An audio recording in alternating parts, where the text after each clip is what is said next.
اندر انہوں نے عبداللہ ابن ادریس کا ایک واقعہ نقل کیا ہے۔ عبداللہ ابن ادریس کے جب انتقال کا وقت آیا، مشہور محدث عبداللہ ابن ادریس، جب ان کے انتقال کا وقت قریب آیا، جب ان کے انتقال کا وقت آیا تو ان کی صاحب زادی ان کو دیکھنے کے لیے آئیں اور اپنے باپ کی حالت کو دیکھ کر وہ رونے لگیں۔ تسلی دی، کیوں رو رہی؟ کہا آپ کی طبیعت، فرمایا میرے موت کی وجہ سے کہ مرنے کا وقت قریب ہے، یہ تو سب کو جانا ہے۔ فرط محبت کے آنسو ہیں جو رک نہیں رہے ہیں۔ عبداللہ ابن ادریس نے کہا میری بیٹی تمہیں رونے کی ضرورت نہیں، تمہارا باپ 3rd کلاس سے 1st کلاس کی طرف جا رہا ہے۔ بیٹی نے کہا اس بات کی کیا توقع ہے، یہ تو اللہ ہی بہتر جانے، کسی کو پتہ نہیں کہ ہمارا اخروی انجام کیا ہوگا۔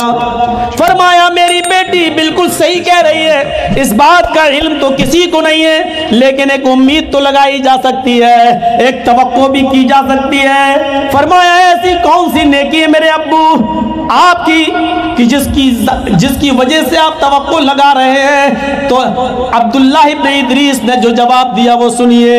فرمایا میری بیٹی تم گھر کے جس حصے میں جہاں رو رہی ہو، آنسو بہا رہی ہو، اسی گھر کے اندر تمہارے باپ نے اپنی پوری زندگی میں اب تک 4000 مرتبہ قرآن کریم کی تلاوت کی ہے۔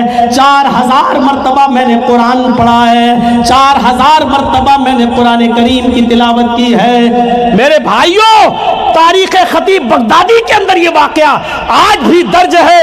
اس واقعے سے اندازہ لگا سکتے ہیں کہ یہ تو اللہ کو معلوم ہے کہ کون جنتی کون جہنمی کون بخشا جائے گا یا نہیں، لیکن ان کو اپنی نیکیوں پر امیدیں کیسی وابستہ تھیں، اور کیا وہ سوچا کرتے تھے اور حساب رکھا کرتے تھے اپنی نیکیوں کا کہ میری بیٹی تم جہاں جس گھر میں رو رہی ہو، جہاں آنسو تمہارے گر رہے ہیں، اسی گھر میں میں نے اب تک 4000 مرتبہ قرآن پڑھا ہے۔ 4000 مرتبہ قرآن۔ میرے بھائیوں، تاریخ خطیب بغدادی کے اندر ایک جگہ 18000 بھی آیا، لیکن اس پر علامہ احسان الہی ظہیر نے تھوڑا سا اس پر جو ہے شک کا اظہار کرتے ہوئے فرمایا کہ 18000 قرآن تو سامنے نہیں آ رہا ہے، لیکن اگر کوئی شخص 3 دن میں ایک بھی قرآن اگر ختم کرتا ہے تو بھی اس کو 33 سال میں اس نے 4000 قرآن پڑھ لیے ہوں گے۔ ہو سکتا ہے کہ ان کی عمر 60 سال رہی ہو سکتا ہے 70 سال رہی ہو، پڑھ لیا ہو۔ 5 دن میں اگر ایک قرآن بھی اگر وہ مکمل کر لیتے ہوں گے تو اس حساب سے 33 کی جگہ پر 40 سال 42 سال 45 سال میں انہوں نے قرآن ہو سکتا ہے پڑھ لیا ہو، لیکن یہ یقین میں لایا جا سکتا ہے 18000 والی بات نہیں۔ پورے واقعے کو بتانے کا مین مقصد یہ ہے کہ اس طریقے سے وہ اپنے عملوں کا حساب کیا کرتے تھے، اس طریقے سے، اور حالات یہ تھے۔ آج ہم دیکھ لیں، نماز، روزے، ان تمام عبادتوں کا حال تو ہم انڈیا اور آسٹریلیا کے ورلڈ کپ کی وجہ سے ہم نماز عشاء چھوڑ دیتے ہیں کہ ہم بعد میں پڑھ لیں گے، ترک کر دیں گے۔ یہ احساس تھا۔ آج ہماری نمازیں جو چھوٹ رہی ہیں، میری بہنیں بھی سنیں، میری مائیں بھی سنیں، بخاری شریف کا یہ واقعہ غور کرو۔ حضرت انس اس حدیث کے راوی فرماتے ہیں کہ ایک جنگ ہو رہی تھی، جنگ تستر، جس میں ہمیں قلعے کو فتح کرنا تھا، قلعے کو فتح کرنا تھا، قلعے کو حاصل کرنا تھا۔ یہاں سے ہم اندازہ لگائیں، اس قلعے تک ہم لوگ پہنچ بھی گئے، لیکن فجر کی نماز کا وقت ہو جاتا ہے۔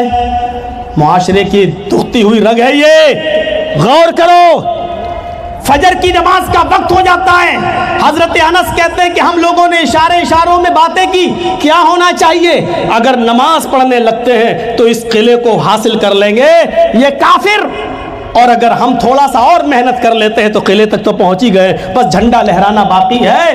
اشارہ ہوا، چلو ٹھیک ہے، بس قلعہ حاصل کر لو۔ قلعہ تستر کو حاصل کرنے کے لیے جنگ شروع ہوئی، اور تابڑ توڑ جنگ میں فوراً یہ لوگ کودے اور قلعے پر جھنڈا لہرا دیا، محمد رسول اللہ کا جھنڈا لہر گیا، اسلام لہر گیا، لیکن سورج نکل چکا تھا۔ بخاری کے صفحات پر نظر ڈالیے، سورج نکل چکا تھا، نماز تو پڑھ لی۔ حضرت انس کہتے ہم نے اور ہمارے ساتھیوں نے نماز تو پڑھ لی، لیکن جب سے میں نے نبی اکرم صلی اللہ علیہ وسلم کے ہاتھ پر بیعت کی ہے، جب سے میں نے نبی اکرم صلی اللہ علیہ وسلم کے ہاتھ پر بیعت کی اور کہا اے اللہ کے رسول میں شرک نہیں کروں گا، چوری نہیں کروں گا، زنا نہیں کروں گا، شراب نہیں پیوں گا، جب سے میں نے نبی کے ہاتھ پر بیعت کی، اس دن کی تاریخ سے یہ میری پہلی رکعت تھی، پہلی نماز تھی جو میری اب چھوٹی تھی، وہ بھی قلعہ تستر کے لیے، وہ بھی اپنے لیے نہیں۔ حضرت انس کا بیان ہے یہ میری پہلی نماز تھی جو ایک اسلامی جنگ میں ہم شامل تھے اور اس جنگ کے چلتے وہ چھوٹ گئی۔ فرماتے ہیں پھر آگے اس ایک نماز کے چھوٹ جانے کا مجھے اتنا دکھ ہوتا ہے، اتنا دکھ ہو رہا ہے، اتنا افسوس ہو رہا ہے کہ مجھ سے پوری کی پوری کائنات، پوری کی پوری دنیا چھین لی جاتی۔